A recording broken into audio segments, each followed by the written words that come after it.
Hello and welcome back to another episode of Raw and Real with Stefanie Fernandes. I'm Stefanie, your podcast host, rapid transformational therapist, and founder of Your Freedom program. I work with women who want to take back their life, returning to themselves on their healing journey. In this podcast, we give the stage to women who overcame adversity and trauma or difficult phases in their life. Be ready to get raw emotions from real people. The stories we share here are to inspire women just like you that anything is possible.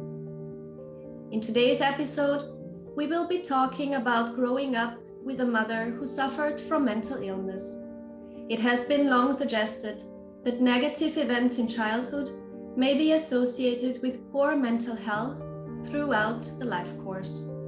Parents' psychological problems may lead to negative parenting behaviors, lack of attention to children's needs, or increased dysfunction within the home. As such, mothers' and fathers' mental health problems are key sources of stress for children and have been linked to worse mental health and more behavioral problems for children during their youth up until adulthood. My guest today is Lisa Arterton. Lisa grew up with a manic depressive mother and learned to survive her environment by people-pleasing, pacifying, and being unable to communicate needs or wants. Hi, Lisa, and thank you so much for coming on the show today. Thank you for having me. It's lovely to meet you. You are the self-esteem queen. I love that. Yes, that is what I am very passionate about, is self-esteem work. It's amazing. So you are a qualified hypnotherapist, just like me, and I'm so excited to talk to you today. But you're also a brainwave recursive practitioner and a neuroscience expert. And as you just said, your passion and purpose is to help women break free from the trauma of the negative relationships of their past so they can rewrite their future. So please tell us your story today. Yeah, right. Well, as you beautifully just introduced me regards to my past, my mum, she suffered with manic depression. But prior to that, if I start at the very beginning, so my parents, there was lots of conflict within their marriage, and unfortunately my house was full of domestic violence regards to the two of them. And my relationship with my mum prior to that was actually really good. I worshipped the ground that she walked on, basically. She was very loving, very nurturing. I would have classed her as an amazing mum up until her mental health took a nosedive, which was when my parents got divorced when I was 11. And she would range from then the mum that I knew, really loving and nurturing and wonderful, to very volatile. How I would describe her as angry. She was just angry all the time, physically violent, verbally aggressive, emotionally abusive, and that took its toll on me. I never really knew where I was with her, and I would go to school and then worry on my walk home from school which mum I was going to walk into when I got home, and it felt like a minefield to navigate through. So one day she would be okay, or I might make a comment and it would be okay. Another day you could make the same comment and you've stood on that mine, and everything it's like a catastrophe basically that would go off regards to her and her reaction. And I never saw my dad as a result. When they got divorced, it was very difficult. The relationship between my mum and my dad, her children were definitely in the middle of all of that. And my dad, he left the family home, so he actually himself was homeless because he just left mum and us. So we had a roof over our heads.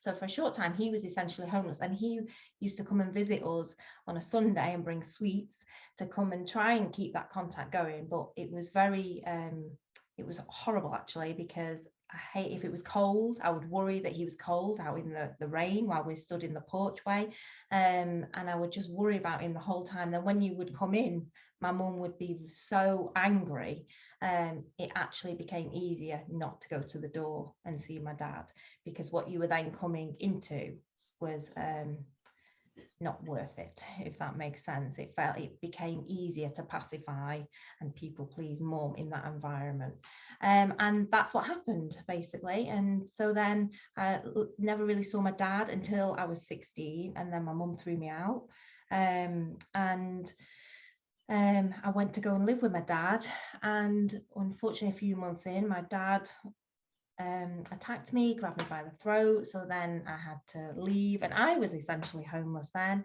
I had a boyfriend, and we moved in together. We bought a house. Well, he bought a house. I was too young to be on that mortgage at that age, but later on I did go onto the mortgage. And I married him at 23 because it was like the next thing to do. And he was been the only safety that I'd ever had from a very, very, from being pre age 11. So then when I married him at 23 and having met him at 16, he'd been the most constant safe thing in my life up until then. And then at 29, I realized that he was a lovely person, but he wasn't for me. And I left the marriage, and we had a daughter. We got divorced, but we had a daughter. And then from there, my mum then got, she had breast cancer, but it went into her lungs, and she was diagnosed with terminally ill cancer, and she'd got 3 to 4 months left to live. And after that, after she died, that's when I saw, because prior to that, gosh, I've jumped ahead a little bit too much there, because she had a stroke when I was 18. She had a debilitating stroke when I was 18, which actually, the damage that it did to her brain got rid of the depression at that point. So it was like getting the old mum back, but physically she was in a wheelchair. She had dysphasia, couldn't put a sentence together ever again after that, but she knew everything that was going on. So we could still, you learn to communicate, and they say don't leave body language, 60% of communication is body language, and all those sorts of things. So we did learn to communicate to a point. What I realized was the reasons why I stayed with my boyfriend and got married to him and everything like that, because I was so busy taking care of my mum, taking care of my little brother and sister. I actually didn't know what I wanted out of life, and just went along with things. We've been together a long time. There was an expectation for us to get married and those sorts of things. He wasn't a bad man. So we got married. We were definitely friends. We got married. And then by the time I reached 29, I realized that actually it was after I had my daughter, I thought this actually isn't what I want out of life. But I was still really busy. Then I got a daughter, so I was looking after my daughter. And then when my mum was diagnosed with the cancer, and she died, that's when I was, well, obviously devastated, completely devastated at the loss of mum. And that's when I'd realized I got depression. And looking back, I think I'd always been like low level sort of functioning depression, and I definitely suffered with anxiety. Now I understand anxiety from the training that I've got. I've been suffering with anxiety since being that young girl who was worried to go home and come into her mum and what mum she was going to have. But it became my normal, so that was just sort of like that. I can't breathe sort of feeling, need to go outside, get some air, learn different ways, didn't recognize it or know it was anxiety being a young girl and moving through my life. That was just me. I thought that was normal. And then so then when I got diagnosed with this depression and I went to the doctors, the first thing they did was offer me tablets. And I did take the tablets, and they did help. And there's definitely a place for these sort of medications in the short term. But I knew a year later, when I was still on these tablets, that if I were to come off these tablets, everything would still be there. And I'd been for some counselling, which helped in the short term. But then the minute I stopped, I'd be right back to square one and feel like I'd never been in the first place. And I came across a hypnotherapist by purely accident. I was on a flight and I was just interested in, when he said a hypnotherapist, I thought it was all, like the Paul McKenna. So I had this real misconception of what it was. So I was talking to him. When he explained what it was, I said to him, I think you might be able to help me. And he was a lovely guy, and he did some what I now know to be self-esteem work. And then when I returned to the UK, I sought out a therapist, did my own therapy journey, like when you talk about transformational therapy, it was transformational. There was loads of other things. I thought I was going over the loss of my mum, which I was, but that was the bit on the top. All the other bits that were underneath, I didn't know about. My behaviors, the people pleasing, how that was determining, you know, my future pathway, how that was contributing to the stress that I was feeling, how my self-esteem, how that was affecting, like I wouldn't go for promotion at work, even though I knew I could do the job standing on my head. I wouldn't go for it because I didn't believe in myself, and I didn't think anybody else would believe himself and believe in me and take me seriously. My relationships, you know, regards to not having boundaries, and which I never had boundaries because I just gave so much of myself because I was a people pleaser, and I gave my power away to other people that I wanted them to see me as a good person, and sort of like it hung in the balance. If I said no to them, they then thought that I didn't want them to think that I was a bad person, so I would never say no, you know, those sorts of things. But then people took advantage of me, and it got me into situations that were impacting my life over the years, including from family members. And you think your family are going, you know, be the one people that won't, but my gosh, as I'm sure you know, in the work that we both do, it is that cauldron of toxic demand and need and pull, and sometimes they can be the worst ones. So, you know, and then it was learning all those things. I was like, oh my God, like that the massive change for me came when I realized that I wasn't responsible for other people. I wasn't responsible for their happiness, whether they're okay. I was responsible for me. And if they got I call it the hump, if they got the hump with me because I said no, because I was honoring myself and what was right for me, well, that wasn't my fault. That was for them and for them to solve. And then from there, I wanted to know how, why this work had been so transformational. I think I had 8 sessions. I've still never counted up, and it was, you know, a few years ago now. I've still never counted up. I think it was 8 sessions.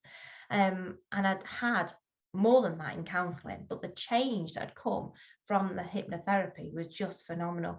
And then I wanted to train in it for my own mental well-being, never to go on to work in practice like, you know, I am.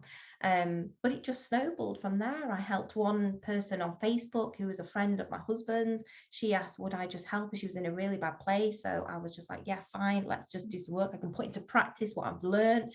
And then she told a friend who then came, and then it just sort of like snowballed like that. Before I knew it, I was working the equivalent of full-time hours.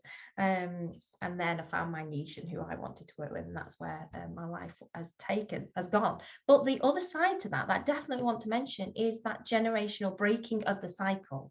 You know, I've got 2 daughters. I've now got a son who's 10 months old, but even though the trauma that I experienced with my mom, you know, I've never hit my children. You know, very conscious of the way I talk to them, you know, even prior to not really having the knowledge that I have now. Sort of like going maybe the other way, really, to you overcompensate. That can be really common for people who've had trauma. You overcompensate, go the other way, and I think I definitely did that. But so even though, you know, I didn't have that going on within my parenting, what I had was the people pleasing, that, oh no, don't upset people, oh no, you can't say that, you know, those sorts of things. No, you need to respect your elders even if they're pushing on your boundaries, that kind of.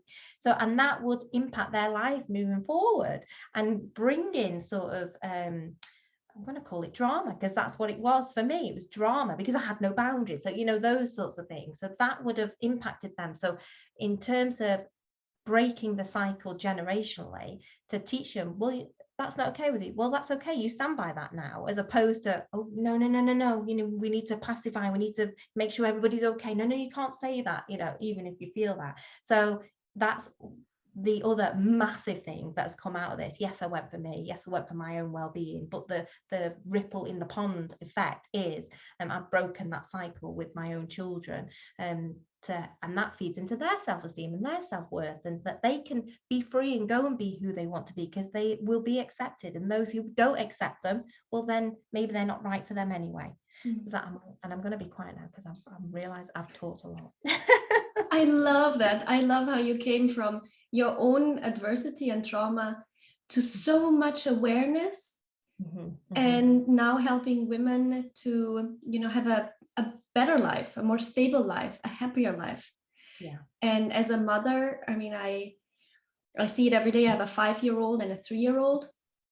These guys, they trigger me with things I was not even aware of. Yes, exactly. You know, and even though you're aware of, it's important how you talk to them, like you said, then you don't spank them, then you have this non-violent environment at home. Being emotionally stable is important for the kids, that they know what to expect and they don't tiptoe around the house. But then my son is very competitive, the oldest. He just loves to win with the stupidest things. Like, he's the one dressing first in the morning. He's the one going downstairs first in the morning. He's the one that needs to be buckled in the seat as the first. And that triggers me. I have not yet understood why, but I'm in a good place. I have wonderful hypnotherapy colleagues, and we're going to the root cause of that. Because it has nothing to do with him, but it has all to do with, like what you said with your daughters, how you would teach them to not upset the others. That has nothing to do with them, because they have all the right to set their boundaries, even though other people might be upset. And that is to the other people, or on the other person, thinking, why does that actually upset me when a little girl is setting boundaries? No, I don't want to give you a hug now. I don't feel comfortable sitting on your lap, you know? So it, as you said, the ripple effect is huge when you see how you impact children. And there are lots of women out there who have low self-esteem, lack of confidence, and raising children unaware of the impact it has on, as a role model, on their daughters, but also on their sons, raising sons, and they understand that mom is always there. Mom does everything. Mom never says no. I can get everything. And if there is a problem, or if she doesn't want, then she explodes, which is the other extreme. It's not healthy communication about boundaries. So I love how you are aware of your own role, but also use it now for the work you do. But one thing I'm particularly interested in is, like, when you became aware of certain behaviors and traits that you had that shaped you and were shaping you into your future pathway, how did that feel for you? How was that awakening? I felt empowered, really empowered. And even now I've got goosebumps at the realization of that, because I realized that I knew I couldn't change other people. I knew that I was not responsible for other people's behavior, but I was like, well, couldn't understand. Well, I know I'm not responsible for their behavior, but I still want their behavior towards me to change. So what do I do about that? And it was the realization that actually, if I change me, that is that ripple in the pond. That is that, you know, if I can stand just saying no, for example, stand in my conviction of, I don't want to do that. And just that, no justification, no apology, no pacifying, just, oh, I don't want to do that. How different I sounded, as opposed to before, well, I can't do that, I'm really sorry, you know, those sorts of things that would invite that pushing on my boundaries. What a difference that would make to those people. And it did. And some people dropped by the wayside, they did, but perhaps those people needed to drop by the wayside. Those other people that have met me at my boundary, it wasn't always easy. And I always talk about this with, you know, my own clients. When you are putting in boundaries, you will have resistance, and it's knowing you're going to get that resistance, so that, you know, those sorts of things that, this is what she was talking about, they're pushing against my boundaries, I just need to remain firm, and they'll meet me there eventually, or they won't, but then they go, but they need to go. And you know, navigating through that, like, I just felt empowered to keep going, but I could keep going, because I knew I wasn't responsible for how they were feeling. Because when I would say something like, I don't want to do that, the minute I knew I wasn't responsible for what they felt, that just gave me so much freedom to be me, to honor me, and to listen to me, and to live how I wanted to live. And the other side to it is, as well, which I didn't mention, is the impact it's had on my relationship and my marriage. Like previously, this is, I mean, I've been with my husband 8 years, so we're newish really in terms of my children growing up. But previously, my ex-husband, he would call me a psycho if I lost my temper. And because my fear was that I would be like, I was like my mum at some deeper level, and that I had mental problems, or it might run in the family, you know, those sorts of things. Because I had that at that deeper level, that fear that would tap into me, and I'd be quiet, and he would gain the control, the upper hand of the situation, which I know is all normal between partners and things like that, but this is how it would govern me. I'd be like, sort of like, oh my God, it's me. So that sort of go into myself, my God, I'm like my mom, I've got a mental health problem, I am a psycho, you know, those sorts of things, just because I lost my temper, which I now know if I lose my temper, it's a normal human thing, and it motivates what it is. It's a motivation that something needs to change, and needs to change right now. So then, you know, I look at it in a very different way. But what I've got off a bit on a tangent, but the other side to that is I won't take on those labels from other people in front of my children. So you know, the dynamics are different. So I'm teaching my children what a healthy relationship is, what a healthy marriage is, as opposed to before. I definitely wasn't, because of where I was with, you know, taking on those labels and pacifying and people pleasing, did everything around the house, bit of a doormat, you know, those sorts of things. And it's not like that now. So, and the way I look at my marriage now is, I think, would I be happy with my daughters living my marriage? Well, the answer is yes. Previously, no. I wouldn't have been happy, and I wouldn't want them to live the marriage I have. And that's how I give an indication. So like how I what's the word, measure the healthiness of, is there anything that I need to change here? Would I be happy with my daughter's witnessing this? Well, yeah, I would. Or if I'm not, well, what is it that I need to change? And that's how I deal with it myself. So yeah, I went off on a tangent there. It's always a good question to ask. Would I want my children to go through that? And why do we do it to ourselves if we don't want our children? And another thing I liked a lot what you said is to prepare your clients for what's coming once you change. It's not only about the change. You can feel very free and liberated, and through hypnotherapy you understand your issue from a different level, right, and the root cause of it, and you change really within. It's on that subconscious level, rather than knowing rationally, I should not stay in an abusive relationship. But through hypnotherapy, you can really go to the root and to that subconscious level about it. But then that has an effect on all the people around you. So there are people who benefit, but there are also people who don't benefit from your change.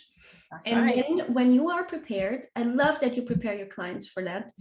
Be ready. If there is a pushback, it's not because you are not worthy. It's not because you're psycho or because you're oversensitive. It's because the other person is not comfortable because of what they have experienced and the baggage they bring into the relationship. That's wonderful. Like, I love that takeaway. Girls, if you listen that, and don't forget that when you change, be aware that there are people who do not accept that, but you don't need to take that. You can just walk away. It's fine. These people should just sort their life themselves. I love that. But one question I have, Lisa. Yes. Yeah. If you could meet your younger self, what would you tell her with all the things you know today? Oh my gosh, this makes me want to well up, but I am incredibly proud of her. And all that she overcame. This is the rawness now, isn't it? All that she overcame, and that she's a wonderful person. She's a wonderful person on the inside, and I'm proud that she now believes that she is a wonderful person on the inside. And I would tell her that everything's going to be okay. That's another thing that I would say, because it is. And what's next for you?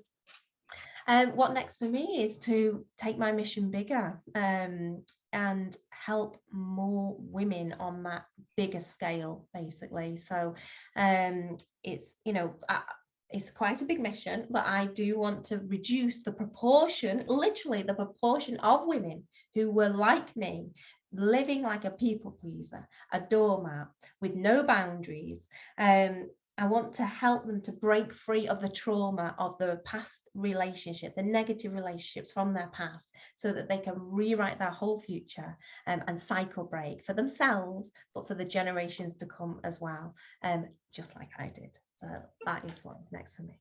So how can people reach you if they would like to work with you? Yeah, if they would like to work with me, come and check me out on Facebook, Lisa Arterton. You can make friends with me. I like friends. Or Lisa Arterton Therapy. I've got a page. I've also got a free group. Stop being a doormat, a people pleaser, and boundaryless woman. So you're welcome to come down to that. I'm on Instagram, Lisa Arterton Therapy, and my website is under construction at the moment, so you can't reach me anywhere like that at the moment. But yeah, come and connect with me. That sounds wonderful. There's plenty of opportunity to get to know you and to get in touch to see how you can help them. Yeah, I'd love that. Thank you so much for your time and sharing your story today with us. Thank you so much. Thank you. Guys, if you like this episode, give me a like and subscribe to the news channel that you don't miss out any other episodes in the future with even more inspiring women. Until next time, at Raw and Real with Stefanie Fernandes. Bye now.